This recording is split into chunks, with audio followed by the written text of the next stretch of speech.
Tenemos el módulo de dolor. Veamos el inicio. Este módulo es un módulo muy interesante. Vamos a tener 3 charlas importantísimas. Para los que se van a desplazar, damos unos segunditos y empezamos en honor al tiempo. La primera charla que vamos a tener esta mañana, contamos con 3 excelentes ponentes. El primer tema es radiculopatía lumbar, estenosis espinal lumbar, dolor lumbar y síndrome de espalda fallida. Para eso vamos a contar con la presencia de la doctora Claudia Cruz Ayala.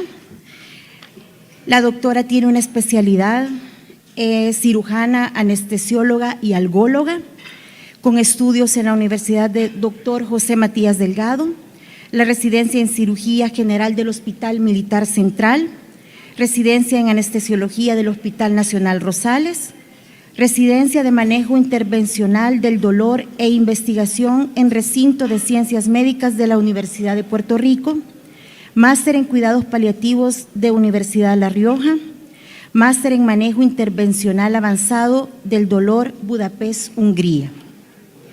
La experiencia laboral, actualmente ejercicio práctico privado en Centro Integral para Manejo del Dolor, algóloga del Centro Internacional de Cáncer de El Salvador, algóloga del Instituto Salvadoreño de Bienestar Magisterial, pertenece a las siguientes asociaciones: delegada nacional para Latinoamérica de la Sociedad de Dolor, miembro de la Junta Directiva de la Asociación Salvadoreña de Anestesia, miembro de la Sociedad Intervencional de Dolor, miembro de la Sociedad Europea Regional Europea y también miembro de la Asociación Internacional para el Estudio de Dolor. Distinciones y publicaciones: coautora del capítulo 34 de Radiocirugía en Dolor Crónico del Tipo Intratable del libro Radiocirugía, Avances, Fundamentos, Indicaciones y Resultados en 2018, y también ha participado en Automated Stereotactic Gamma Ray Radiosurgery to the Pituitary Gland in Terminal Ill Patients with Opioid Refractory Pain del Centro de Cáncer Internacional. Tenemos el honor de contar con la doctora Claudia Cruz. Bienvenida. Bueno, buenos días. Qué placer estar con ustedes. Muchísimas gracias a la asociación por la invitación. De verdad de que es y continúa siendo un reto hablar de estos temas, porque a pesar de que son patologías que comúnmente discutimos en congresos, en conferencias, en webinars, siempre resultan ser de alta complejidad, porque siempre hay un paciente que, a pesar de que hemos hecho todo lo necesario para darle tratamiento del dolor, persiste con los síntomas y de verdad que se vuelve un problema para nosotros. Cuando nosotros hablamos de todas estas patologías a nivel lumbar, siempre se viene a nuestra cabeza que el síntoma principal va a ser dolor. Cuando el paciente consulta es porque ya tiene 2, 3, 4 semanas con dolor, ha ido a la farmacia, le han dado tratamiento y aún así persiste. El 90% de los pacientes con dolor lumbar va a resolver.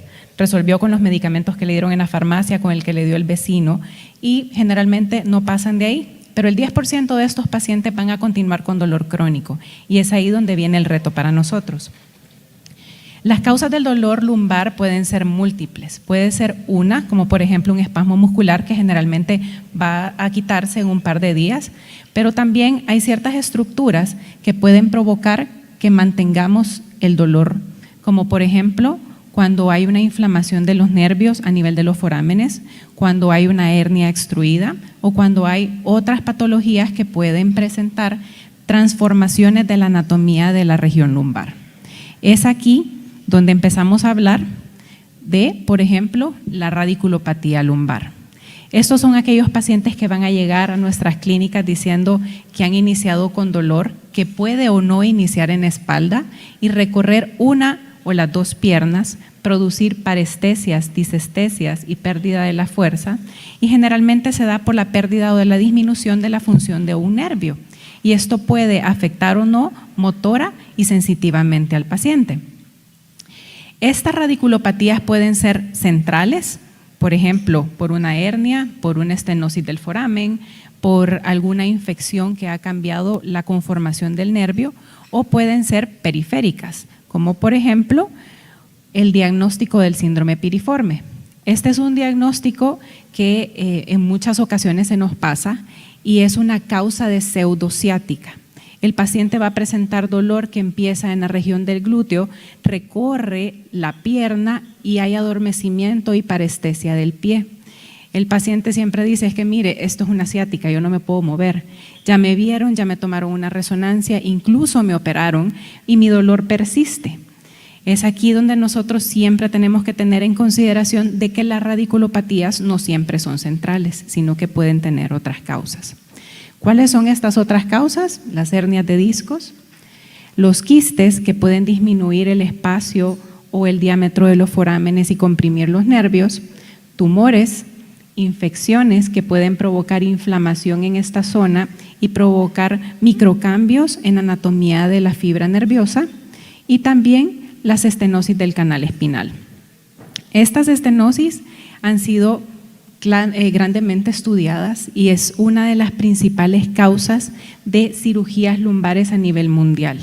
Alrededor de 600,000 pacientes son sometidos en Estados Unidos a cirugías para liberación de las estenosis para tratar de mejorarlos. Pero, como les mencionaba, alrededor de 103 millones de personas en el mundo van a presentar síntomas de estenosis espinal. Y esto se presenta en el 11% de la población y va incrementando con la edad. Los pacientes con estenosis espinales los vamos a empezar a ver arriba de los 50 años y se van haciendo más prevalentes a medida el paciente va incrementando su edad. Y esto es porque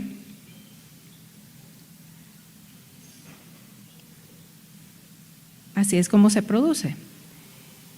Lo que sucede es que los nervios que salen del canal espinal por los forámenes o en la parte central van a ser apretados por diferentes cambios. Por ejemplo, por formaciones de osteofitos que van a disminuir el diámetro del foramen, que va a hacer que el paciente presente dolor lumbar, generalmente irradiado a ambas piernas. Y esto puede ser por dos tipos, porque el paciente tenga una estenosis congénita del canal o porque el canal se vaya remodelando con la degeneración que se sufre por la edad, creciendo osteofitos y provocando una compresión a nivel central.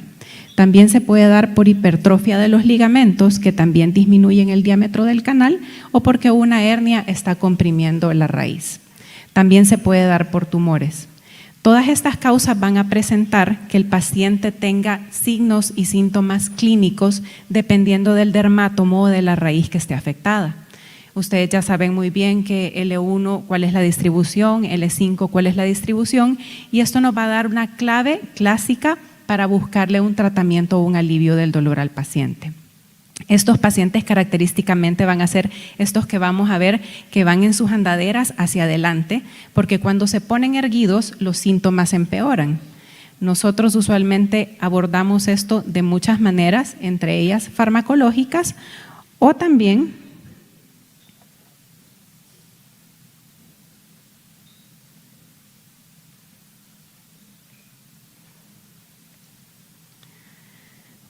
podemos ofrecerles otras alternativas de tratamiento. Estos pacientes con estenosis espinales los podemos ver también después de una cirugía. Y voy a detenerme un momento aquí para hablar de lo que antes se conocía como el síndrome de espalda faída. Ahora ya no se conoce como síndrome de espalda faída. Ese término ya no se utiliza. ¿Por qué? Porque antes, lastimosamente, este tema, esta definición le caía a los neurocirujanos. Porque cuando nosotros le decíamos al paciente que lo habían operado 1, 2 o 3 veces, mire, es que lo siento, usted tiene un síndrome de espalda faída, no tengo nada más que hacer por usted porque aquí la cirugía fue la culpable. Y uno mira la resonancia y el paciente no tiene nada que uno le pueda echar la culpa de por qué tiene dolor. Y el paciente me decía, no, es que después de la cirugía persisto con dolor, y mucho tenía que ver por la definición. Ya no se utiliza síndrome de espalda faída. En la nueva clasificación de enfermedades en la 11, ahora se ocupa dolor postoperatorio crónico para aquel paciente que definitivamente desarrolló adherencias o fibrosis peridurales, ese sí se le pone dolor postoperatorio crónico.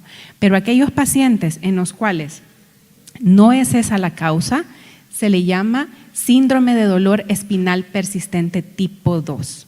Pacientes que han sido operados, pero que no tienen una evidencia clara, física, tangible por resonancia, que le podamos echar la culpa de que la cirugía tuvo algo que ver, se le llama así, síndrome de dolor espinal persistente tipo 2. El tipo 1 es aquel paciente que no ha sido operado, pero que se le han dado todos los tratamientos necesarios para poder aliviarle los síntomas y no lo hemos conseguido.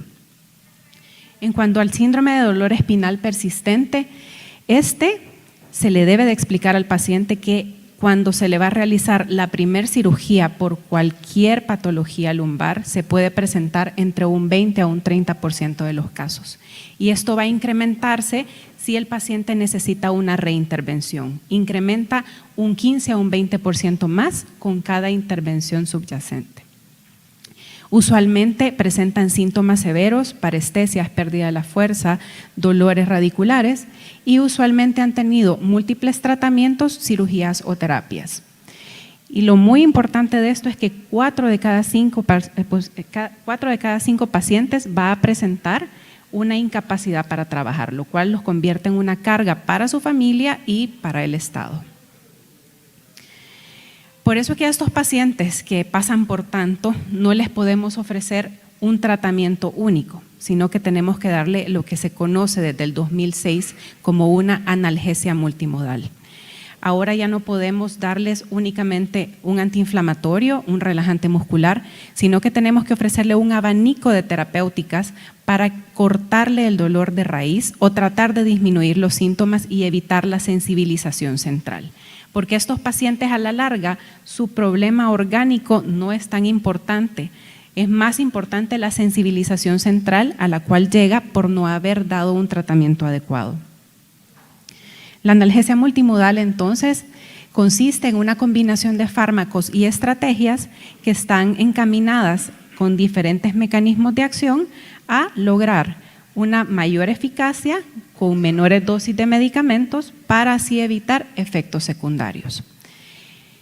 Es importante mencionar que los tratamientos convencionales son muy buenos, los fármacos, las terapias físicas son muy buenas, pero cuando ya nosotros tenemos a un paciente encamado por los efectos secundarios de los medicamentos, que no puede trabajar, que no se puede movilizar, que tiene estreñimiento, que pasa 2 o 3 semanas sin poder ir al baño, debemos de considerar otras alternativas. Y es por eso que también la escala de analgesia de la OMS ya no pide que nosotros pasemos primero por el escalón 1, después por el escalón y por el escalón 3, sino que podemos irnos del escalón 1 al escalón 4. La nueva escala considera un 4.º escalón en donde van todos los procedimientos intervencionales o quirúrgicos para el alivio del dolor. En cuanto a los procedimientos intervencionales, ¿qué tenemos para ofrecerle a los pacientes? Tenemos desde bloqueos con esteroides en diferentes partes del cuerpo, podemos hacer radiofrecuencias, que son ablaciones o risolisis a diferentes estructuras, medicina regenerativa, que es el nuevo boom y que algunos conocen como el business de la medicina del dolor, y estimuladores y bombas para aquellos pacientes que a pesar de que hemos hecho todo persisten con dolor. En cuanto a los bloqueos con esteroides, la evidencia cada día es más controvertida. En 1988 que se empezaron a utilizar se decía que tenían una evidencia muy buena y dependía del esteroide que se utilizaba. Lo que más se utiliza son esteroides de depósitos en la región lumbar y esteroides que no sean de depósito o no particulados en la región cervical. Si nosotros ponemos esteroides particulados en la región cervical, tenemos chance más grande de producir una isquemia medular y que el paciente tenga secuelas severas. ¿Dónde se ponen este tipo de bloqueos? Pues se puede poner desde en las articulaciones que están inflamadas, porque al inflamarse la faceta, al inflamarse la articulación, eso le roba espacio al foramen y provoca un dolor que puede ser axial o incluso radicular. Se puede poner medicamentos aquí o se pueden combinar con otras alternativas que vamos a ver más adelante. También son indicados para pacientes que tienen hernias, como por ejemplo los depósitos de esteroides que van en el espacio epidural.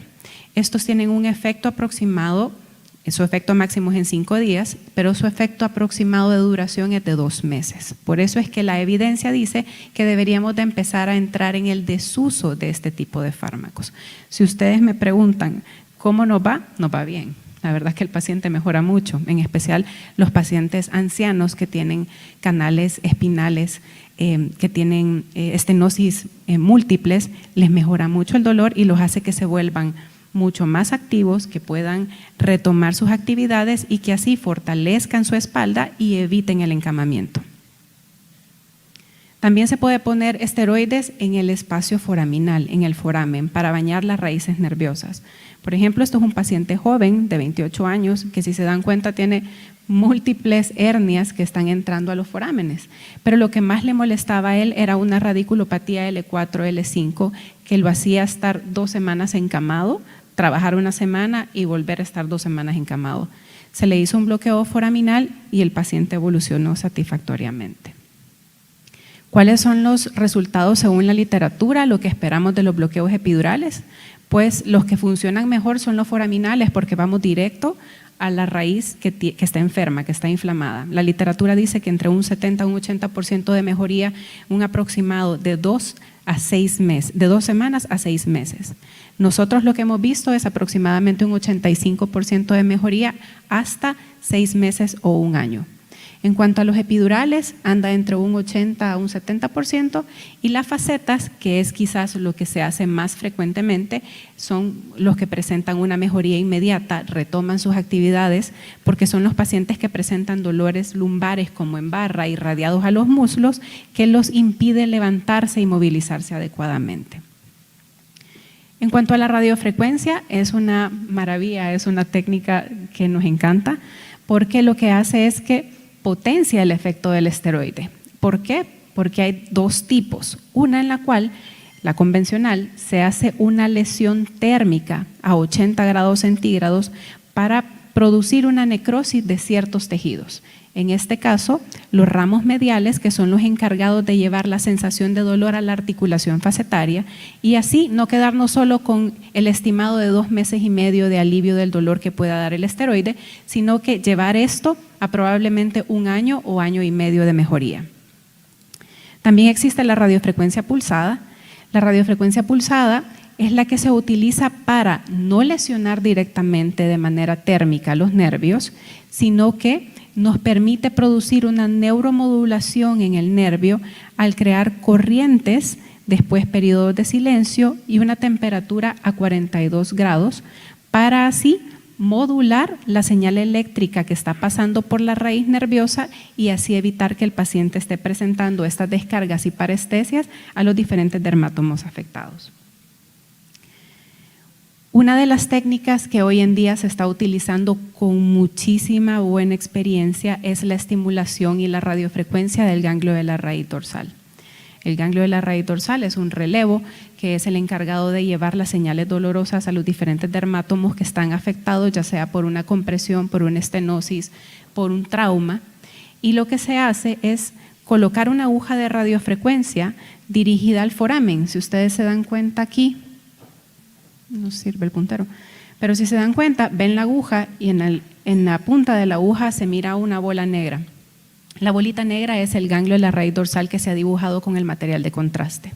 Una vez tenemos la aguja ahí, lo que se hace es que se estimula de manera motora y sensitiva para saber si estoy dentro del nervio, cerca del nervio o muy lejos del nervio, y así poder aplicar una corriente eléctrica que va a producir un aumento de la temperatura a 42 grados y modular el nervio. Los pacientes que usualmente son candidatos para la estimulación o radiofrecuencia del ganglio de la raíz dorsal son aquellos pacientes que tienen radiculopatías refractarias a tratamiento, que han evolucionado bien, que se les ha hecho un bloqueo diagnóstico con esteroides y han mejorado, pero ha durado muy poco tiempo. ¿Qué es lo que hemos visto aquí? De 52 pacientes que llevamos, 45 han tenido un alivio de más del 85%, la mayoría por más de 1 año. Son pacientes que han evitado llegar a una cirugía No, la mayoría no porque hayan querido, porque usualmente cuando se mira que hay una compresión muy grande, se envían inmediatamente a que el neurocirujano los evalúe, pero hay pacientes que por diversas condiciones no se pueden operar. Estos son los pacientes a los cuales se les ofrece hacerles una estimulación y radiofrecuencia del ganglio de la raíz dorsal. Solo hemos tenido 3 pacientes que no tuvieron alivio, 4 que tuvieron alivio solamente del 50% de los síntomas, lo cual lo consideramos como satisfactorio, y al momento no hemos tenido ningún efecto secundario grave que reportar. ¿Qué es lo que sí se puede ver en estos pacientes? Un poco de debilidad transitoria de la raíz motora que hemos estimulado, pero eso se quita más o menos 2-3 semanas después de realizado el procedimiento. ¿Qué otra cosa se puede realizar? Se puede realizar también una radiofrecuencia del disco, una radiofrecuencia para hacer una analgesia, porque la lesión térmica que se hace dentro del disco produce una quemadura de todas las raíces sensitivas que están dentro del disco y eso ayuda a los pacientes con dolor discogénico. Estos pacientes que tienen un dolor lumbar, axial, que no tiene radiculopatías y que podemos ver estas señales hiperintensas de la ruptura del disco, se benefician de este tipo de procedimientos. En cuanto a la medicina regenerativa, esto es lo que se está haciendo y es lo más nuevo y es lo que al momento tiene más evidencia. ¿En qué consiste? Consiste en extraer sangre del paciente, procesarla y sacar el plasma rico en plaquetas, idealmente leucorreducido. ¿Y dónde se puede poner? Donde quieran. Lo hacen para medicina estética, lo ponemos dentro de los discos, lo ponemos en las articulaciones, para pacientes que tienen lesiones deportivas que no se les puede inyectar esteroides. Es una muy buena opción para la regeneración. Lo único que no se pueden combinar en las primeras 24-48 horas con algún otro tipo de antiinflamatorios porque quitamos el efecto que esta terapia tiene. Lo que esta terapia busca es producir una autorregeneración del tejido que estamos tratando. Se provoca una inflamación que el cuerpo tiene que remodelar y si nosotros le damos esteroides o le ponemos antiinflamatorios, vamos a detener lo que nosotros estamos haciendo. Por último, tenemos la neuromodulación. Esta está reservada para los pacientes que tienen refractariedad a todos los tratamientos, que a pesar de que han sido operados, instrumentados, se les han hecho bloqueos, están con opioides, continúan con dolor. Siempre y cuando hayan sido evaluados por el neurólogo, por el psiquiatra y no tengamos ninguna bandera roja para su tratamiento. El primero es la estimulación espinal. Esta puede ser central o puede ser también al ganglio de la raíz dorsal. ¿Cuál es la ventaja de uno u otro? La estimulación central, que es la convencional a la cual estamos acostumbrados y quizás vemos más comúnmente, provoca parestesias, disestesias y a veces unas sensaciones difíciles para el paciente, porque puede estimular la zona genital o la zona anal.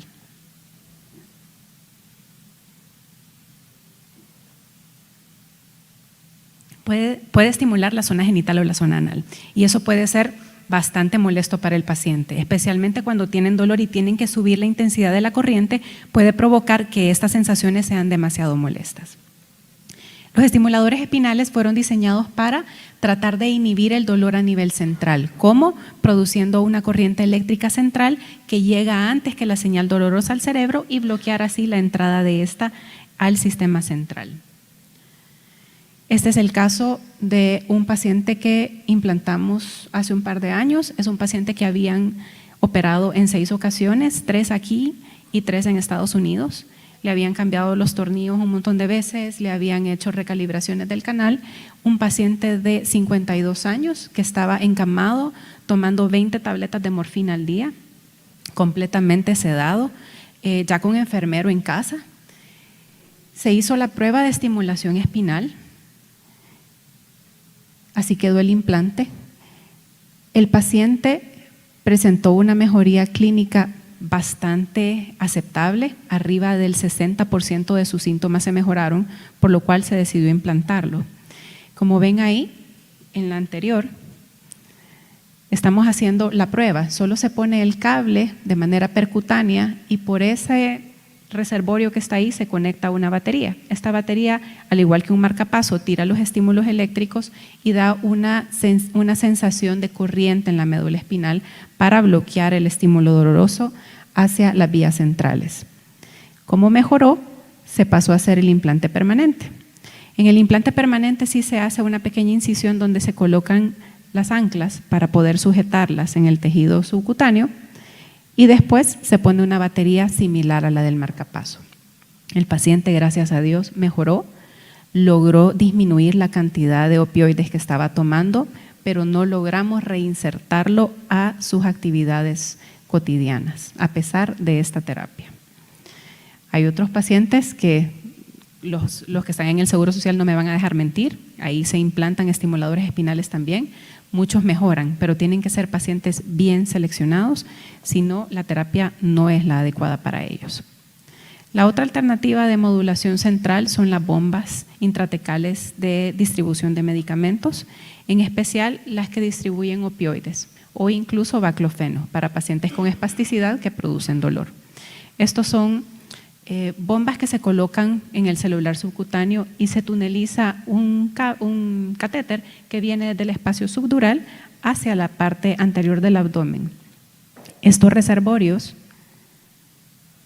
se colocan en la parte anterior del abdomen y tienen la capacidad de 20 o 40 ml según sea necesario. Usualmente nosotros ocupamos los de 40 ml que nos permiten darles un tratamiento adecuado a los pacientes. Uno quizás de los casos más importantes que tenemos es un paciente que tuvo una lesión de guerra, se paró en una mina, estalló la mina y tuvo una abulsión completa del plexo sacro. A este paciente primero se le hizo una prueba de estimulación espinal pensando que como era una abulsión de los nervios, el estimulador espinal iba a ser el adecuado para él, pero no le funcionó. Le implantamos una bomba y el paciente de ingresar 2 semanas cada 2 meses pasó a ingresarse una vez al año. Ya se le hizo el segundo recambio de bomba, o sea, ya tiene 10 años de implantado, estas bombas duran 5 años aproximadamente y el paciente ya pudo reincorporarse a sus actividades cotidianas, tiene su familia y le ha ido súper bien. Como conclusión, los tratamientos conservadores fracasan, tenemos múltiples alternativas para tratarlos. No nos quedemos solo con seguir incrementando la dosis de medicamentos que van a conseguir mayores efectos secundarios, sino que ofrezcámosle a los pacientes otras alternativas de manejo. No debemos de esperar altas dosis de medicamentos junto con sus efectos secundarios para considerar tratamientos coadyuvantes. Los pacientes no vienen con un manual, no tienen una receta de cocina. Debemos de explorarlos, platicar con ellos y en consenso llegar al mejor tratamiento que les podemos ofrecer. Y siempre, siempre, siempre considerar un manejo multidisciplinario para estos pacientes. No son pacientes fáciles. Yo creo que siempre tenemos nosotros ese paciente que nos llevamos a la cama y preguntamos qué más podemos hacer, qué le podemos hacer, a dónde lo puedo referir. Por lo tanto, el manejo multidisciplinar y en conjunto de estos pacientes es fundamental. Gracias.